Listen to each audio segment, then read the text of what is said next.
شپه ده د 11 بجې دي او نن څو ستاره تاریخ ده که نه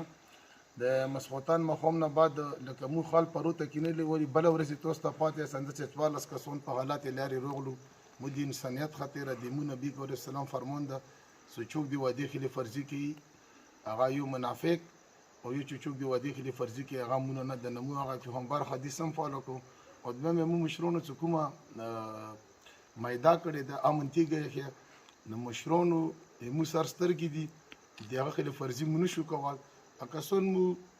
امن طریقې سره حکومت ویل کو نن بیا مو خال فروت نوسی لکه د خپل امن سکیورټي دی پاره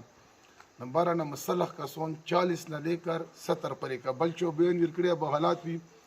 دا پوسه عرفانی کلینا پتوي بنته اکسړ بنته موږ سره کسان نوستي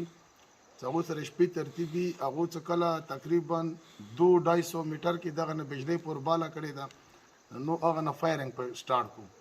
فایرنګ ډېر نه وکړو تقریبا یو 60-70 ګولې به هو فایر کړي او دغه نه جو بي صرف یو فایر ور کولو مته کال وکړو مو تر څه سما کوو نو موږ دغه پټای کې کسانو سره نور خو مسلخت یا ټول رګرش نو کم از کم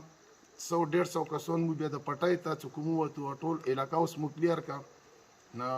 زه حکومت وخت او خصوصا اهل تشیع کوم مشرون دي توري دا کسان چوک ودره ډېر ویلي راتلو څه مسله وه څه مقصد یې نو که امن کومه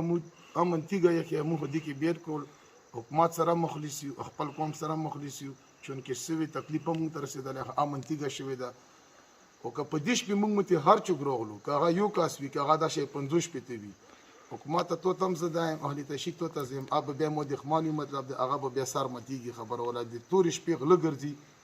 سیخ سړی نه رسي دا تاسو ته مو طرف په خو پوخ وارنینګ مهرباني